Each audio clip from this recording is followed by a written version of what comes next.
Hey everyone, my name is Mike. This is my YouTube channel. Primarily going to be focusing on home theater, home AV, video games, movies, kind of whatever I feel like talking about to you guys here. Thanks for checking out the channel, and thanks for tuning in. So today I thought I'd go and kind of over my apartment home theater / kind of audio journey. Feel like I can kind of consolidate both those videos into one and kind of keep it sweet and keep it moving. So I guess we can start. This kind of whole rabbit hole started for me, I guess you could say, when I was about, let's say, 6 or 7. My dad got a Sony home theater in the box system.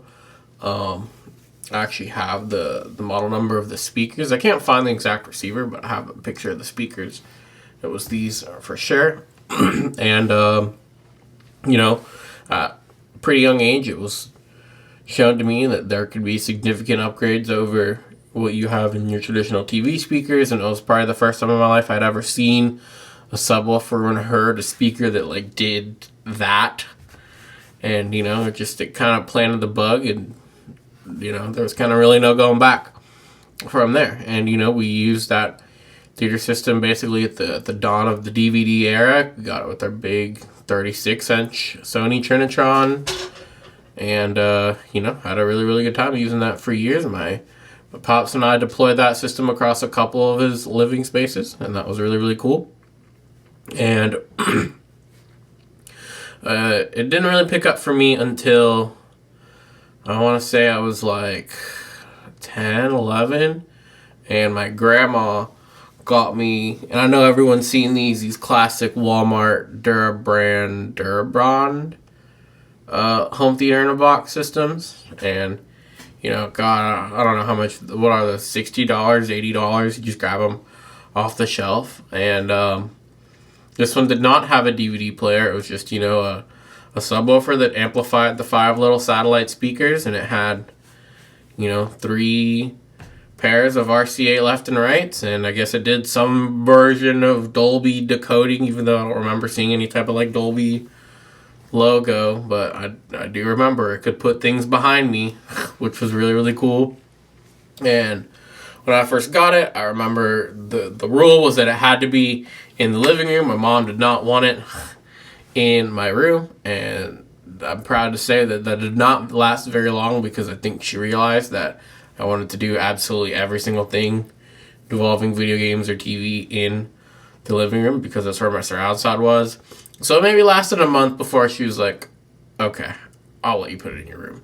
So, I put it in my room, and I attached it to my CRT, and it was awesome, man. I had, the 3 RCA inputs. I remember I had my GameCube.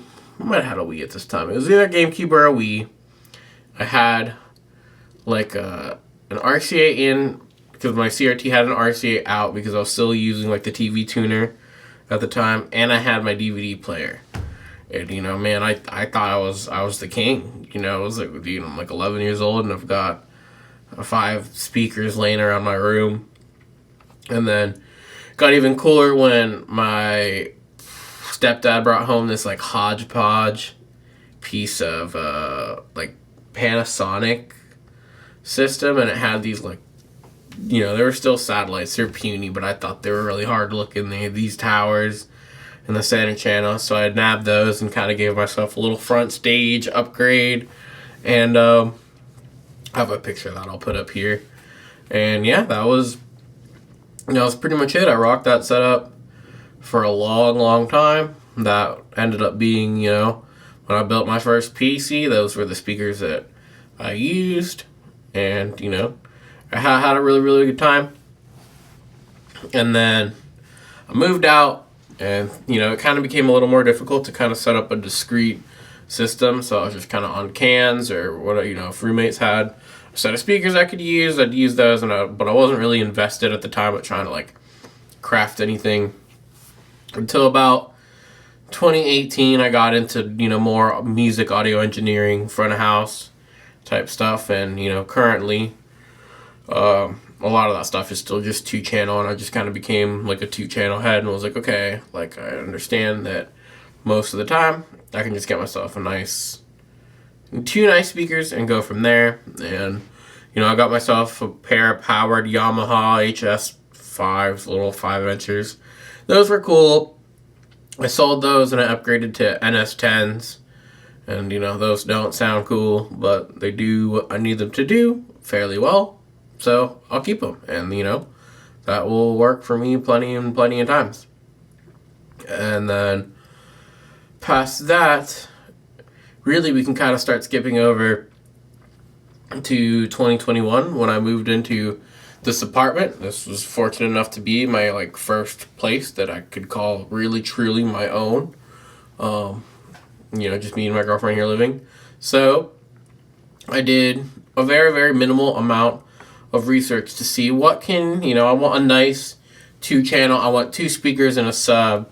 And it's a shame to say I even considered like looking at one of those secondhand like Bose Cinemate systems, because I thought those just kind of like looked cool, and they had that like whatever faux surround thing, and I know I could get those pretty cheap. But I decided against it, and I was like, no, let me get something that I can still piecemeal to a degree. Just because right now I'm not really super interested in multi-channel audio. I just want something that is substantially better than what I would get out of my TV, essentially. And so I did a brief little bit of research, and I settled upon the Klipsch R41 bookshelves. 41Ms? 41? I can't remember. I think it is the M's. But, you know, I settled on 2 of those, and obviously I knew those little 4-inch drivers definitely still needed a sub. So I was looking into some, and then I came across Andrew Robinson's review of the Sony STR DH190, 2-channel Sony amplifier receiver. And so I picked out one of those off his request. Got it for like, what, $100? Pretty easy. Doesn't even have any type of digital input, just strictly RCA. And it did not have a dedicated sub out. And I wasn't necessarily willing to budge on going any more expensive for the receiver. Probably something I would redo if I could redo it, as I might have splurged a little bit harder. Maybe not gone outright AVR, but something Cambridge-esque, something a little more that would have given me at least a digital input. But whatever. So I went ahead and decided with the Polk PSW10 subwoofer, and I really just went with that because it was cheap, and it also had speaker level in and outputs. So, you know, I didn't have to run an RCA to it. I just ran both my speaker levels and then ran from it to the sub to my speakers. It was cool. And I used that for about 2 years. I was cool with that. Made me happy. We watched a lot of content. I played a lot of video games on it. Didn't really have any complaints. And then around 2022, end of 2022, we get the release of God of War Ragnarok. And my buddy Aaron, who worked on the audio team for the game, was like, hey man, a lot of the stuff has been really kind of catered to 5.1, and you really should, you owe it to yourself to try to experience this game in that way. And it just kind of planted the seed to, you know, man, like I remember having 5.1, the Pro Logic 2 days, and I thought that was really cool, so maybe we could, you know, I set myself in a pretty easy position to move this forward for this path, so let's see what that might entail. And so, you know, I just put another pair of the Klipsch in my cart, the R41Ms, and I got the matching center channel, and I bought them. And then at that point, I was pretty much like, okay, cool. Now all I need to do is just like swap my receiver and buy an RCA to go to the sub, and we're looking pretty cool. In this time, did a little bit of research on kind of what AVR wanted to end up with, and ultimately ended up with the Marantz. I'd looked, you know, kind of just trying to weigh the options of, do I want something, I mean, you know, 7 channels for $1,200 at the time was not the best value proposition, but for me that was okay. I liked how it looked. I kind of envisioned how I wanted my new entertainment center that I bought for this project to go. And the Marantz just kind of fit like right where I needed it to. And it looks really cool. And it had full preamp outs, which, you know, once I kind of did the knowledge and learn that, like, okay, this means that I really can, like, the speakers that I choose to pair with this, as long as I'm okay with 7.1, I can pretty much smash anything into this and be at a pretty good spot. So I saved up a couple months and I did it. I pulled the plug on the Marantz and I had everything. I was ready. I had to buy another set of speaker stands for the surrounds, but lo and behold, everything gets there. We got everything assembled, and you know, the first thing I fire on that night is some Last of Us Part 1, and you know, it really was like the first time when I was 7 years old and I heard that for the first time. You know, this time it was, I had done the attention that, you know, my ear level speakers needed to be at ear level. I tried to get everything kind of aiming as best I could, given the space, given the wife approval factor, all of that. And it was, you know, this was my first experience with like truly discrete, you know, non-Dolby Pro Logic folded into 2 channels surround sound. This was discrete, you know, 5.1, and I just, you know, I was in love with how enveloping it really felt. And, you know, even with the same exact speakers, I felt like my center channel being an anchor to all the dialogue really actually just let my left and right even feel wider, even if the placement hadn't really moved very much. It was just, I don't know, it was honestly like ethereal. I was like a kid in a candy store. It was so cool. And you know, yeah, that was a ton of fun. And then obviously, you know, that sends me on the Blu-ray craze and 4K UHD and going out and getting the dedicated player. So I got the John Wick collection, and I had a friend over and his girlfriend, and we watched John Wick 1. And, you know, I had a really, really good time. And yeah, you know, I really, really liked it, but I knew that I would at some point want more, especially kind of in the speaker department. You know, I wasn't even on, you know, Reference Premiere. I was on Klipsch Reference Series, you know, not even RP, not RP2. And, you know, that was kind of my thought process, is where I knew that I wanted to do a speaker evolution. Maybe not necessarily how fast I wanted it ended up happening, but I knew I wanted something a little bit more. And I didn't know, like, am I going to jump in to be the Klipsch guy, because I already have, you know, these 4 speakers that I, you know, ideally in another place I could do 7.1, and I would have these satellites, and, you know, I could just get some Reference Premiere towers and the matching center and, you know, call it a day, and I don't really have to replace speakers as much as I just, you know, add on to them. And I wasn't really sure, and I was doing more research, and I came across Aaron Audio Corner, and, you know, I'm sure everyone has seen this video now, but his video on the center channels and why they all suck and why the MTM configuration is just going to give you tons of lobing if you're even a little bit not right in the sweet spot. And I remember looking at how the KEF center channel and the SVS both really had good dispersion, and SVS was a close second. They didn't quite get the wife approval factor that the KEF speakers maybe have gotten, but you know, it's always kind of a factor a little bit.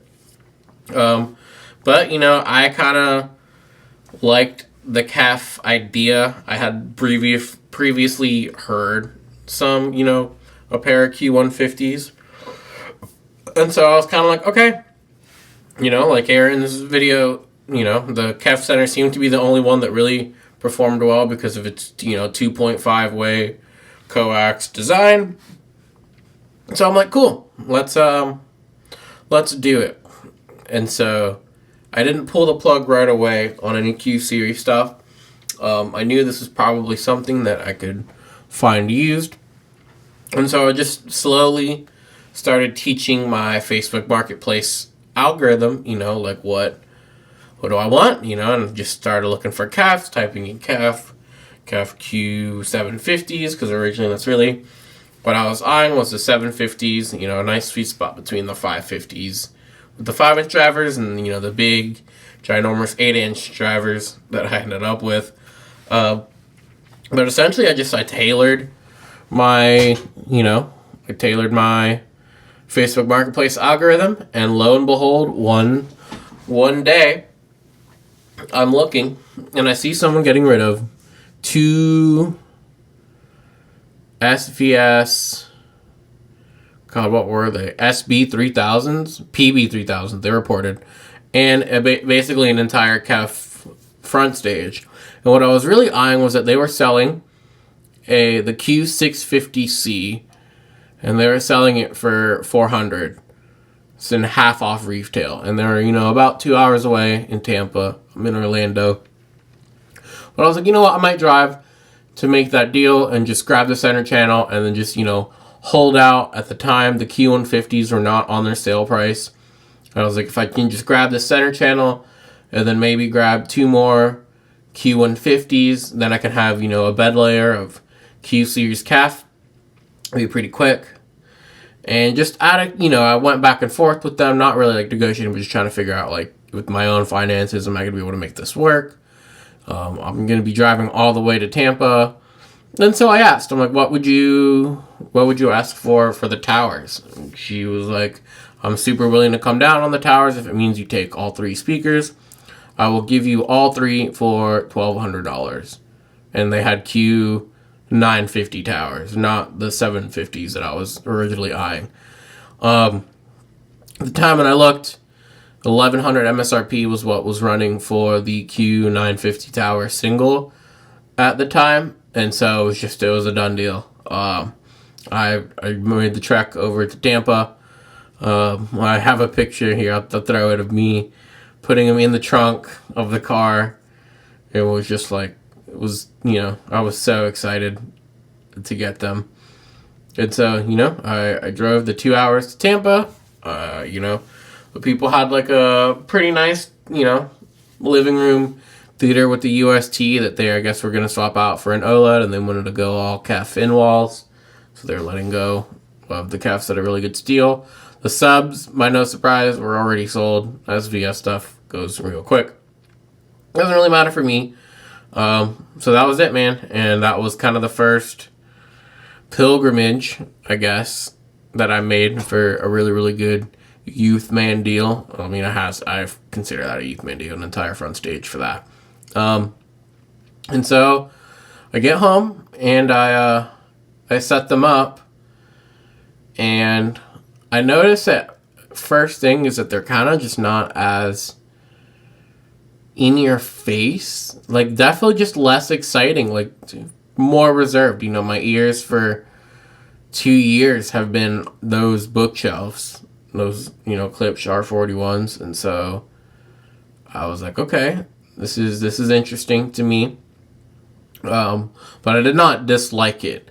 It was just one of the things that I noticed, that it was a lot less interesting, and that's okay. We ran Odyssey as soon as they got set up, and it tried to make, the back pair of surrounds were still on the Klipsch, and, Odyssey tried as good as it could to kind of tone map them to the Kevs, but they really are just a different speaker. But that was it. So, I had the Kef set up for the front stage, but I was still on that really, it was really funny because at this point, like, the sub I had made no sense. Like, the Polk sub, got down to 40 hertz and barely, and the Kefs pretty much got down to 40 hertz and barely. Like, it really wasn't doing too much there, and I knew that was going to have to be, like, the next thing, is the sub needs to go. So I'm pretty much just waiting, and I kind of have my eye on the SB1000 subwoofer. I just really liked how it looks. It looks really cool, and I just really, I'm in an apartment. I'm not really trying to go to single digit hertz at all. I just want a little bit of pressurization and, just like a nice full frequency response. I'm not even trying to obviously have like some crazy house curve. I just want a nice full response, and I really care about speed. I really care about transient response. I don't really need things that has a lot of like lingering kind of overtones or anything. I want something quick that is punchy, not boomy, at the trade-off of some really, really extended low end, which would obviously be super obnoxious in a room like this anyway. So I'm okay with that. While I'm waiting to find this, the KEF Q150s go back to their new sale price of $350, and it's like, okay, interesting. And I ended up picking up the SVS SB1000 on their outlet sales, one of the first times that they sell the non-pro version. And so I picked it up. And I picked it up with a little bit of a concern because I knew that at some point I did want two of the things. And it's kind of hard to find the non-pros anymore. And there's just conflicting information on, can you match a pro with the non-pro? The pros apparently have a little bit more latency because of the DSP and the app features, but how much that actually even really matters, who knows. But I picked the sub up, and then the KEF Q150s go on sale as well, and I'm just kind of in a position where it's like, okay, like I think I can just make this full transition to KEF and SVS, and so I did it.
I did it. I took the plunge, and a few business days later, the first SVS comes in, the Polk sub gets out.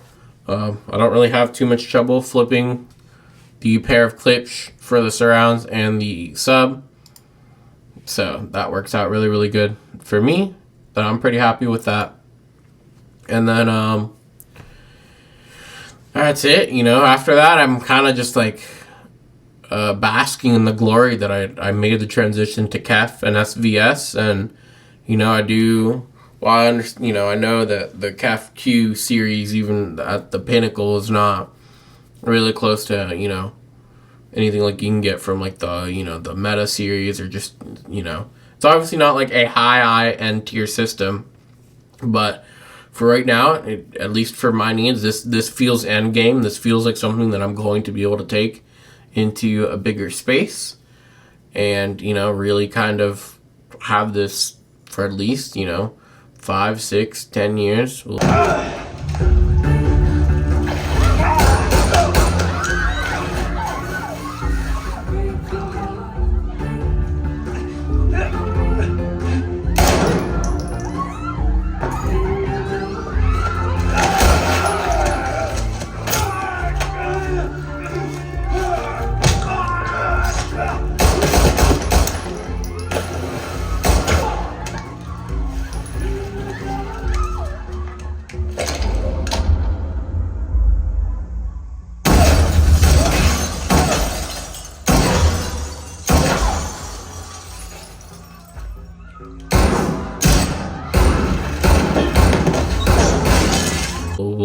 we'll see. I don't really have any complaints at all. I love how they look. They are secondhand. There are some scuffs on the drivers that I know I can replace, and I'm kind of dragging my feet and reaching out to CAF to see how the replacement driver situation could even go. But from there, it was really just a lot more movies, a lot more gaming. And that time, Spider-Man 2 came out. It's just like awesome, so sweet, and just I'm super happy that I was able to kind of make that transition into very clearly. Maybe, I don't know. To me, it feels like I skipped a couple tiers of speaker. Personally, I mean, we went from a speaker that was maybe $70 per all the way to $1,100. And I know price obviously isn't necessarily the best metric, especially not MSRP, right? But this was just kind of the thought process that I definitely felt like I made a significant level of my audio, especially once my ears really adjusted to the KEF signature. I know that, like the exaggerated highs of clips are really not for me. This is a sound profile that I much more prefer and aligns with what my goals are with all of this. And then essentially from there, I'm kind of just enjoying it, hanging out. And like I said earlier, you can train your Facebook Marketplace algorithm, and sure enough, it shows me that someone is getting rid of an SVS SB1000 non-pro for $150. And obviously I jumped right on it and set it up, and now I'm rocking 2 subs.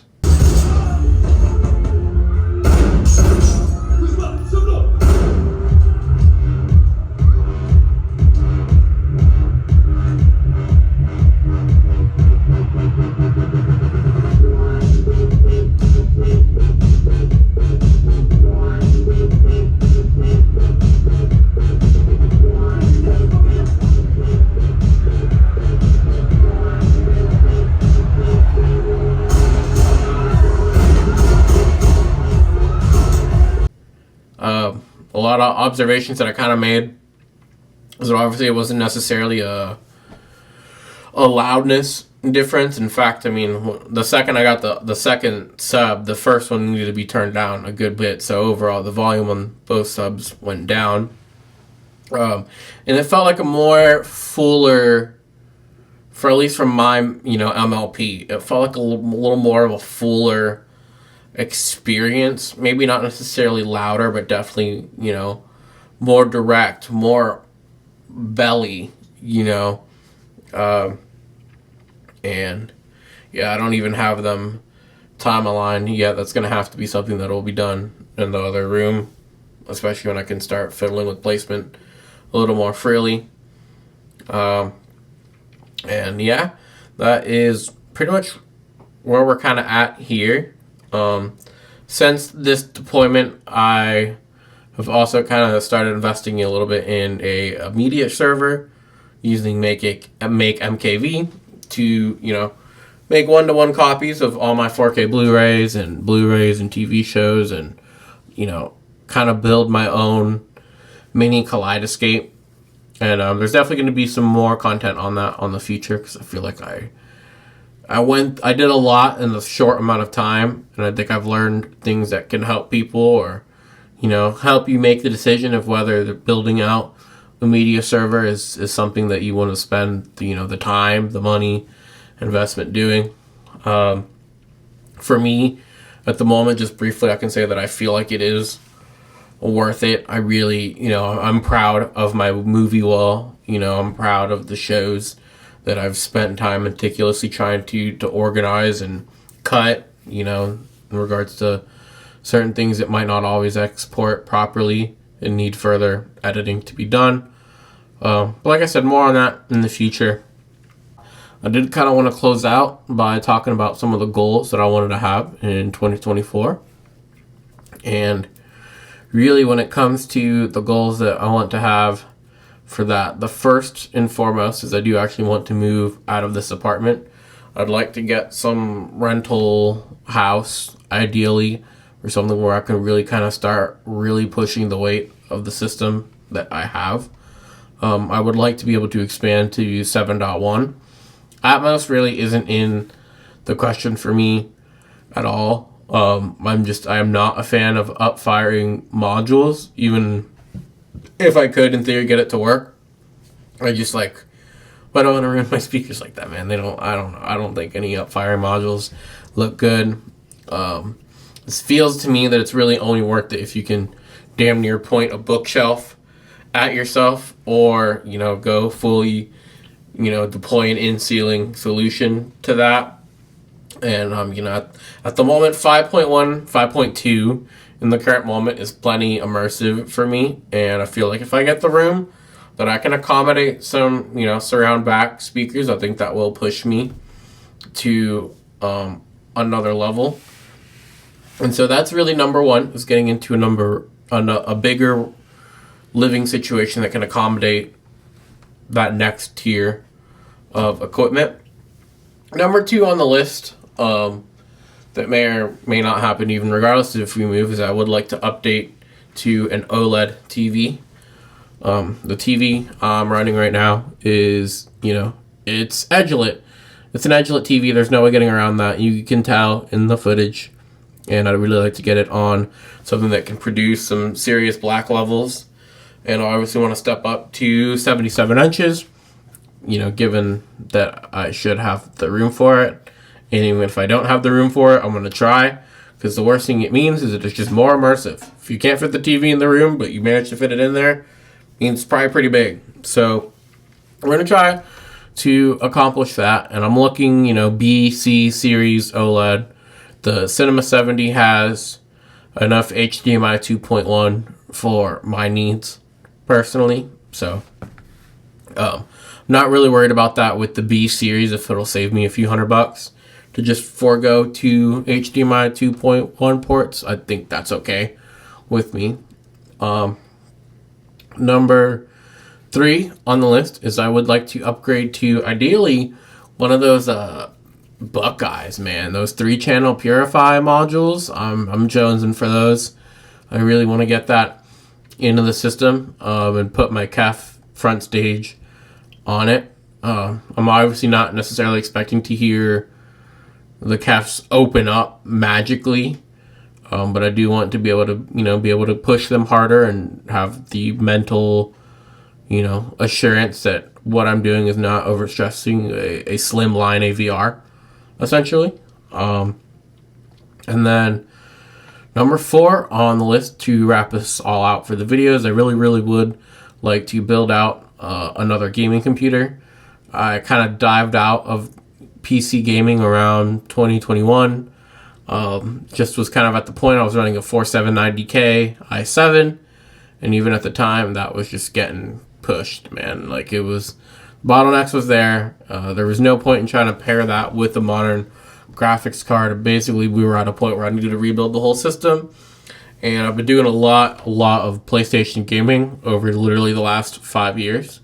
So I put the PC on the back burner. I'm mostly just kind of on a Mac ecosystem anyway when it comes to how I'm utilizing things. But, as the generation progresses, we're really starting to see, especially with these 40 series cards and the 40 series super cards that we saw announced last week or 2 weeks ago, given whenever I get this deployed out. Would really like to build out a computer with maybe a 5070, 5080, depending on how the stock issues go. Probably Intel based, and then just, do a lot of gaming from that, and that would also help with the channel in terms of a little bit easier game capture, maybe some video editing. We'll see when it gets there. But this has pretty much been my home theater tour and journey video, and like I said, I appreciate everyone coming to check it out, and stick around. I definitely should have more stuff. Let me know what you guys think of the equipment I have. What do you guys run in your own setups, and what do you think? What do you think is on your roadmap for 2024 in terms of your hi-fi and home theater and everything grabs. Let me know in the comments. Thanks, everyone. See you.